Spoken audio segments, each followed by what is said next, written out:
Okay. Perfect. Well, first of all, Amr, thank you so much for taking the chance to be here with me today. It has been a real pleasure, and we haven't met in real life, but here we are, and I can't wait to wait and see you. I have seen a pleasure. I've seen a massive, rich experience behind your back, from working for a corporate to your own startups and so on. So it's a pleasure to be here with you today. My first It's question is starting with, you want to just introduce Amr and just in a nutshell, who's Amr? Like introduction. I'm from Egypt. I'm from Egypt originally, and I got my bachelor's and master's degrees from Cairo University. And then I came to the US in 1995, so that's what, almost 30 years ago now, to get my PhD from Stanford University, which I did get. And then, yeah, my goal was to get the PhD, go back to Egypt. But if you're in technology space and you come to the Bay Area, Silicon Valley, it's very hard to leave. Here is really the future of all technologies are being built here. So I then decided to switch from being a teacher. I was a teacher in the Cairo University to being an entrepreneur instead. I started my first company, which was acquired by Yahoo. I started that company in 1999, and then it was acquired by Yahoo in 2000. We were just 5 people in the company, 1 year olds, and we got acquired for $9 million. So that was my first kind of exit. And then I spent 8 years at Yahoo. And then after that, in 2008, I left and started Cloudera. Cloudera was the first big data company in the world. My co-founder actually came up with the term data scientist. And Cloudera went on to be a big success across the world, and went public on the New York Stock Exchange for about $4 billion, and then got acquired a few years later by a private equity firm called KKR. And then after that, I joined Google Cloud for 2 years.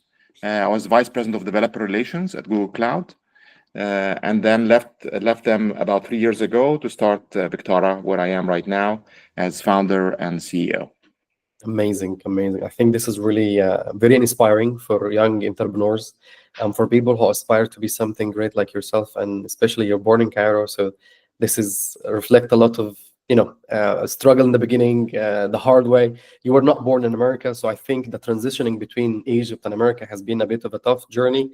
And in order to position yourself into, let's say, a good startup place, I think it took a bit of hard work and sweating, let's say. Yeah, I think even if you're born in America, I mean, starting a company requires hard work. Starting a company and succeeding requires hard work. In fact, one of the key characteristics I keep hearing over and over again of why successful entrepreneurs are able to get to the success, keeps boiling down to one keyword, which is grit.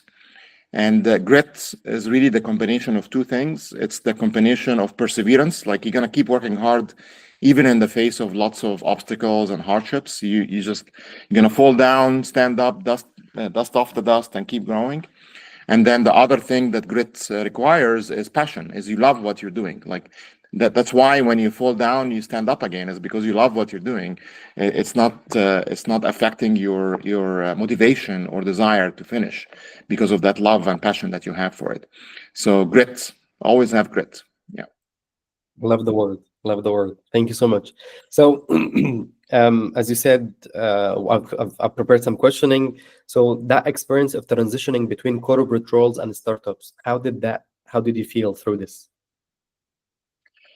I mean, at the end of the day, I look at it this way: it's you're doing something, you're doing a job. Whether you're a startup, you're doing a job. Whether you're working for a big company, doing a job. And if you are enjoying that job that you're doing, and you're getting fun out of doing it, you're gonna be happy, and you're gonna do great. If you're not gonna do great.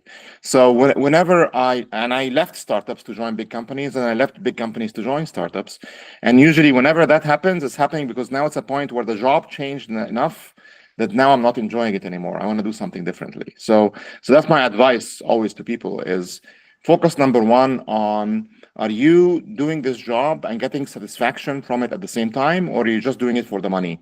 If you're just doing it for the money, if you need the money, then I understand. Of course, there's lots of people who just need the money, so they have to keep. But if once you reach the point where I'm willing to take risk now, the money is not the thing, then you should leave that job right away if you're not enjoying it. So that's kind of the advice I always give. And why would you leave a job? There's many reasons. It could be that you have a bad manager. He's not the right manager for you. It could be the company's mission shifted in a way that is not aligned with your values. It could be the product itself or the business itself that you're working on is not a business that you find satisfaction from.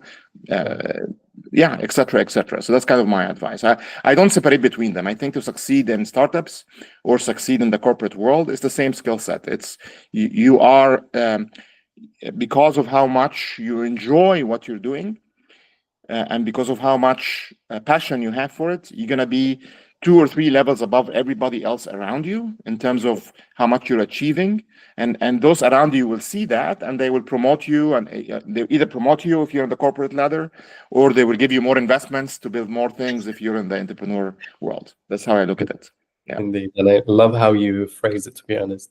So basically, that kind of transitioning has influenced your current venture and perspective.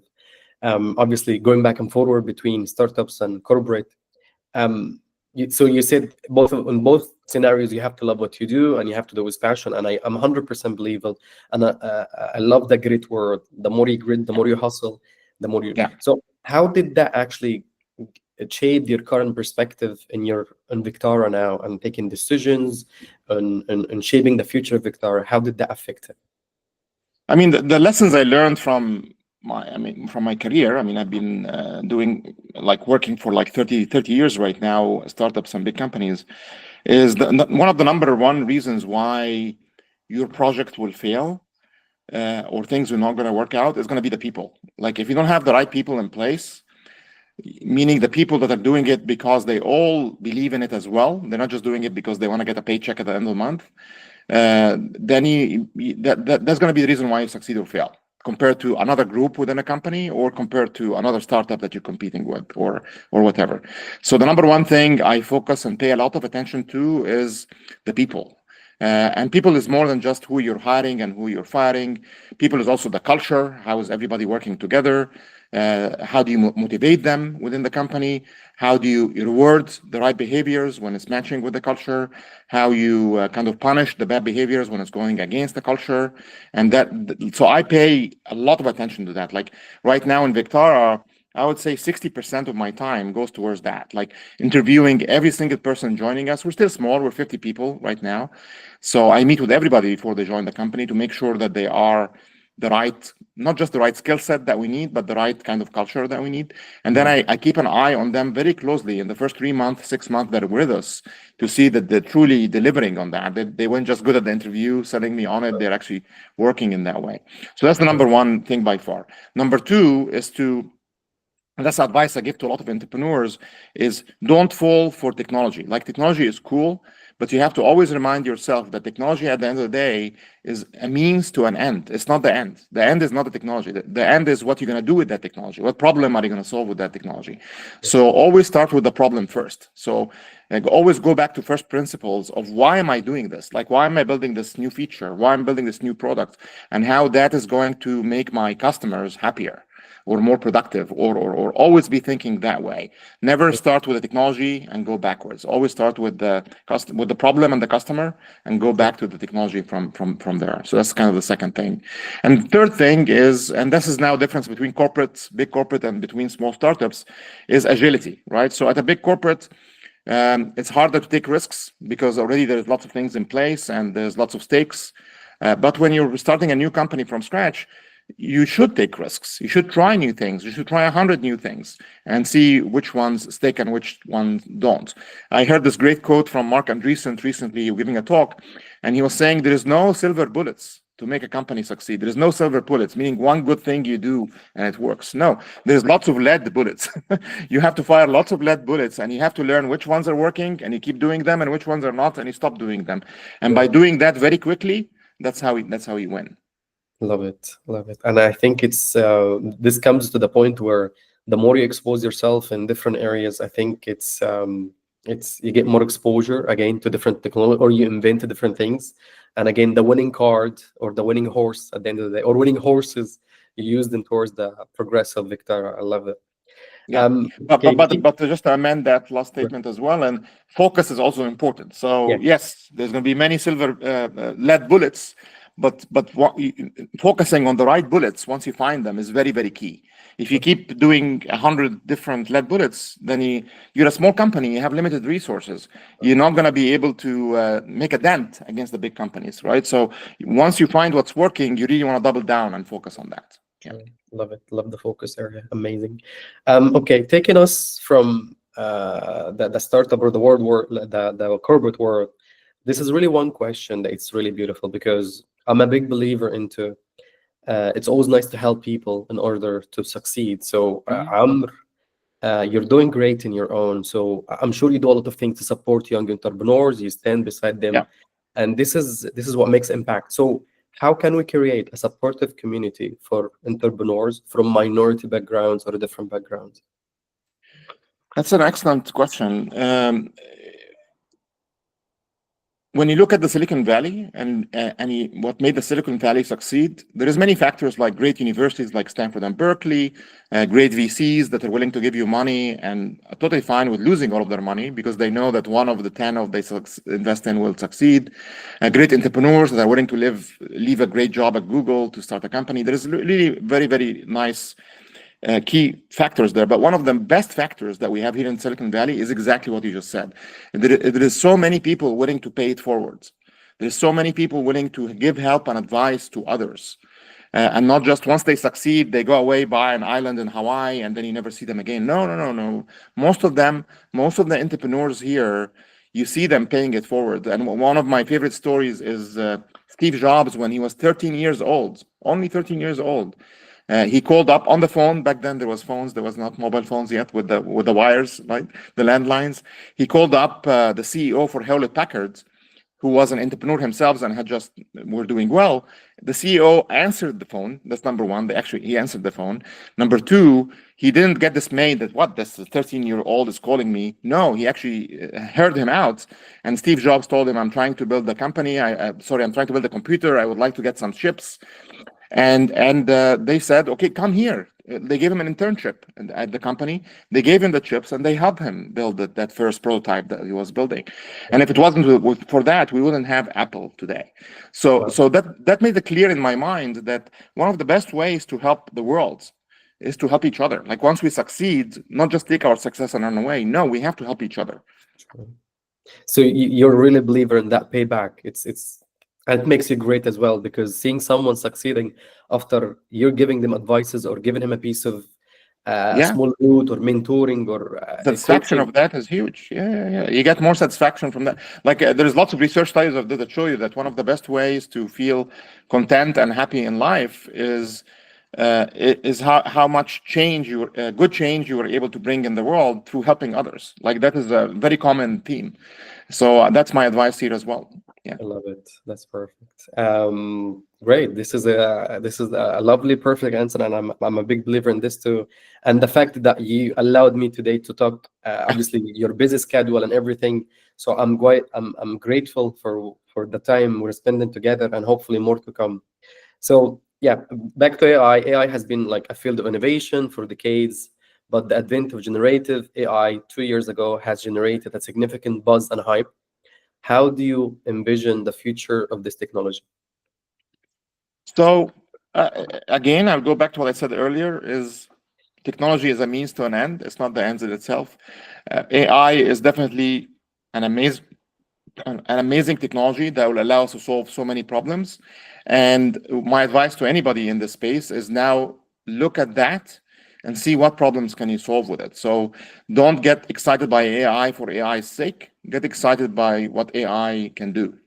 And I equate the AI movement happening right now to many other technological inflection points like the mobile phone, internet, the industrial revolution, and even the agricultural revolution. Like we have this great new way of doing things 10 times faster, 10 times cheaper, and 10 times better, meaning less mistakes, higher quality. So whenever you have a technology that can achieve that, it's very clear now that there's going to be so many problems that you can solve better with that technology. In the same sense that when the industrial revolution came out, it was very clear that we can now build buildings 100 times faster. We can now make clothes or make cars 100 times faster, because we have these machines that can build items day in and day out without ever stopping. Because machines don't need to sleep. The same thing happens with AI. So I am very excited about the potential of AI. Obviously, I am running a Gen AI company myself, but I always like to think about what problem am I solving with it? And that's my advice to everybody listening to this episode right now. Thank you so much, and I love that we start always with the problem and the customer, and then we come back. So the reverse engineering style, I love it. Yeah. Great. So, what advice would you give to entrepreneurs from the Middle East, MENA region, or even from all over the world, Europe, whatever, who aim to scale their businesses globally from small scratch? Yeah. So first, I want to see more entrepreneurs that are missionary versus mercenary. So one of the special things about Silicon Valley is most of the entrepreneurs here are missionary, meaning they're building something not to make money. They're building something because they really want to make the world better. They want to change the world for the better. And if they make money, that's great. So the money is the secondary reason, not the primary reason. If you go to New York, it's not always the case. In New York, for example, you find a lot of entrepreneurs that are more mercenary in nature. I want to build something so I can flip it, sell it to somebody else, make some good bucks, and move on and do something else. Unfortunately, in the Middle East, a lot of the entrepreneurs are still in the mercenary aspect. The mercenary entrepreneurs rarely create big, scalable global companies. It's rare. It can happen. I'm not saying it's impossible, but it's rare. The big scalable global companies tend to come more from missionary entrepreneurs. So what I'm hoping to see, and this is a cultural thing, it's I don't know how to do it, but I really want to, maybe one way is to have better examples, better ideal examples that people can look up to. I want to see more entrepreneurs thinking in that way, thinking about how can I make the world a better place with my technology, with my solution, with my startup, as opposed to how can I make money with my. And same thing, by the way, on the investor side, I would like to see that as well. A lot of the investors in the Middle East, unfortunately, also tend to be coming from the private banking and the private investment side, which is very risk averse. And no, if you're trying to change the world in a significant global way, there is going to be risk, and you need to be comfortable with. One of my investments will do great. That's going to be the Apple, and it's going to return 100 times my money, and the other ones won't. You need, and it's hard to get that. But if there's one thing I would like to see a change happen, it's that. Amazing. I love that, and I think you really touch a very core point in like, let's say, in the MENA region. Yeah. So it came to my mind. I've seen lots of the TV reality shows and TV shows, like we got the Apprentice in the UK by Sir Alan Sugar, and I've applied to it. I went almost to the TV. It was amazing. Oh, nice. Would you actually one day consider, first of all, investing into startups from the Middle East? I mean, giving back to the community where you grow up, and then second thing, would you actually think about like doing a reality show or something that might help as well entrepreneurs and so on, and invest into them? Like this, like two types of investment.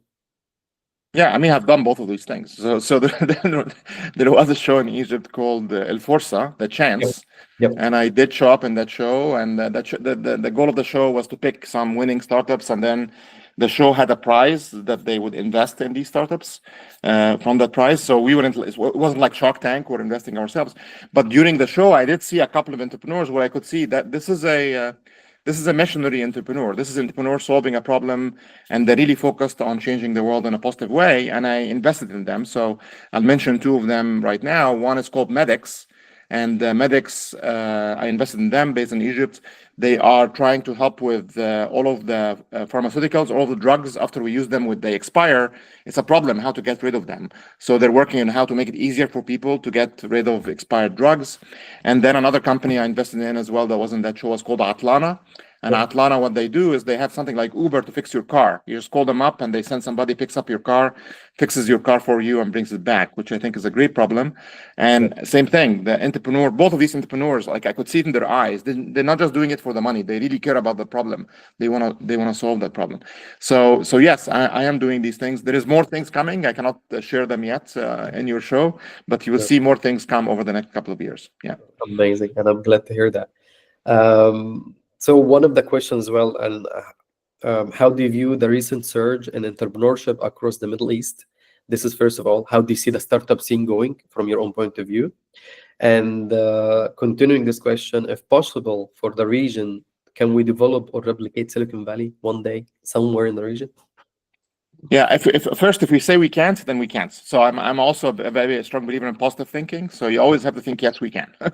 So I think, yes, we can, but we have to learn the lessons. It's not going to happen by itself. We have to learn the lessons. And one of the key lessons, again, is the risk-taking lesson, is creating investment vehicles where the VCs are true VCs and not investment banker VCs. They're not the VCs that come at the end and when everything is math and a spreadsheet. No, they come at the beginning where there is gut feeling and there is a aptitude to take risk and fail, and that be okay that you failed. So that's a very significant change we need to change. I've seen both Saudi Arabia and United Arab Emirates improve a lot on that dimension. They actually have a very healthy VC ecosystem right now that is a lot more risk willing. But they happen more at the earlier stages of companies as opposed to later stages. We need more at the later stages. So I'm seeing it happen more at the Series C, Series A, but B and above companies struggle. Sure. Now, as far as the entrepreneurial ecosystem, we have so many entrepreneurs across the Middle East trying to do great things. What we need for them, though, is to see more successes. We need to see more successes that shows them that this actually pays off in a good way. And we don't have enough successes yet.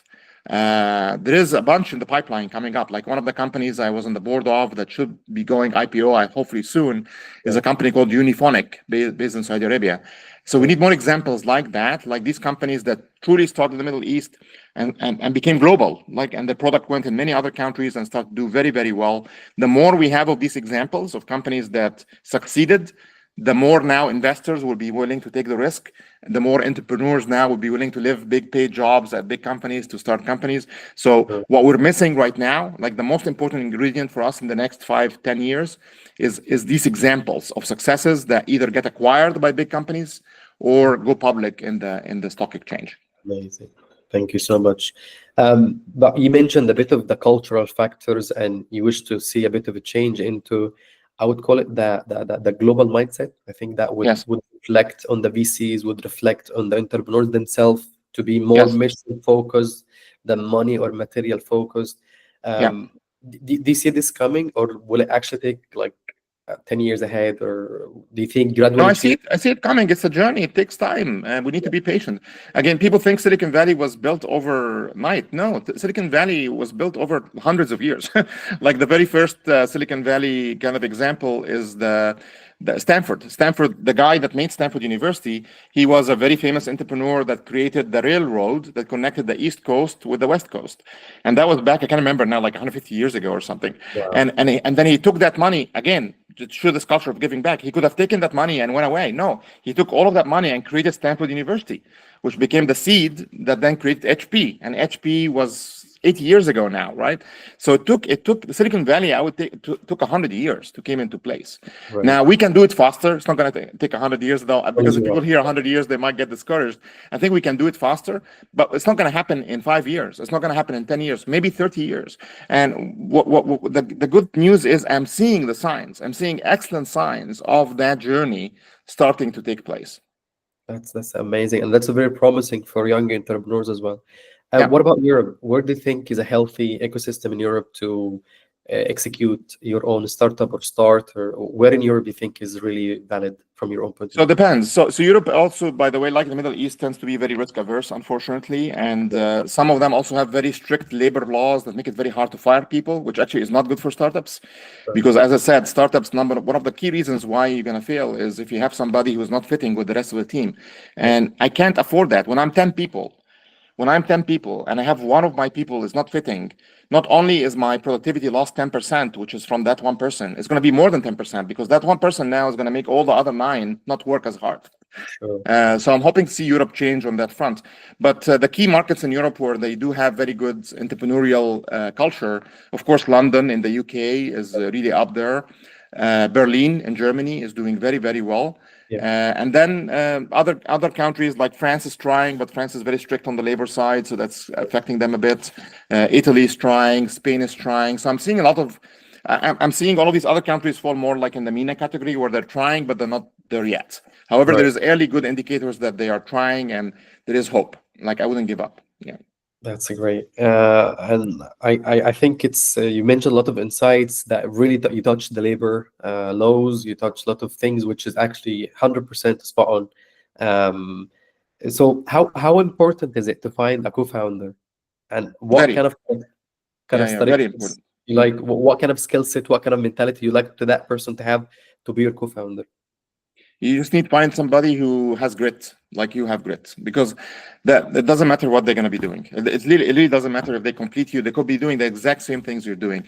The key thing is when you're starting a company, as I said many times during this conversation, it's really hard. It is really hard. You're going to have problems all the time. You're going to have investors reneging on you at the last minute, customers canceling, and one of your key hires leaving. There's going to be problems all the time.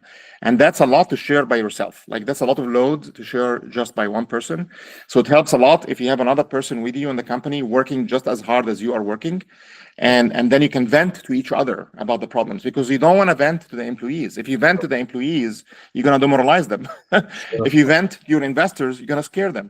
So That's you need to have this person with you that you can really share everything with, knowing that they all only have good intentions for how the company can proceed from here. sure. One more thing. How many co-founders can you have? Is just like a generic wise? Is At it least like one. I think at least one is the right. Like two is ideal. okay, Three is okay. Beyond three is too much. too Like much? that's kind of my recommendation. Yeah. Sure. And do you expect like when someone come to your company, do you expect them to invest equally financially, or you can actually accept their expertise in the company?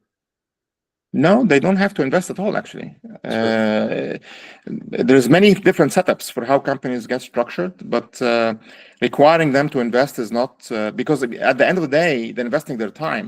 The biggest investment you can do in anything is your time. If I'm going to be spending 80 hours a week, 90 hours a week working on something versus an investor who is also already very wealthy and just give me 50K, no, the guy working his ass off or the gal working her ass off are investing a lot more, in my opinion. So no, it's not just a function of investment. Investment does carry a weight. I'm not going to minimize that, but the skill set they bring, the experience they bring, and the ethics and the culture fit that they bring are very, very important. Amazing. I don't want to take a lot of your time. I think you've given us a lot of time today, and I'm 100% agreeing with you. The time is one of the best assets you can give someone, and I will add Yep, your knowledge is the second biggest thing you can give, because you're literally showing me the way. Watch out, there is a struggle here. Make sure you stay away yep, from that, and then you help me grow. But watch out, because I had mistakes, I had hustles exactly. I went through. So that's the benefit of a mentor and a coach. So Yes. um, Yeah. It's um, also good to have a mentor and a coach at the same time, right? So you want to have a good co-founder, but you also want to have a mentor that's outside, somebody that's outside. that's Because when okay. you're inside the tornado, as we say, sometimes you get blinded by the tornado, by everything throwing around, and you don't see the problems as good. When you have a mentor or a coach outside that you can disclose everything to, and you can trust them with that, then they can help you see these blind spots compared to your co-founder. So it's important to have that as well. Yeah. Thank you so much. One last question before we go. Yes. What do you think of a business circle as a networking community, gathering entrepreneurs from all over the world Yeah, yeah, together? absolutely. We need more and more things like this.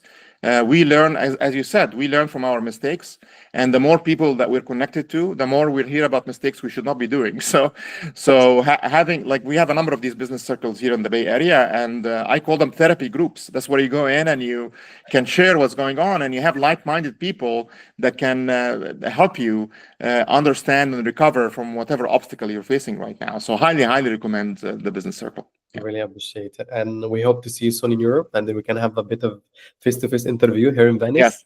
I look Yes. forward to that. Same thing here.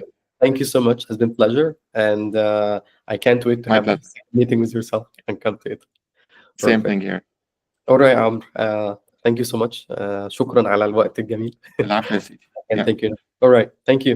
My pleasure. Cheers. يلا سلام. So-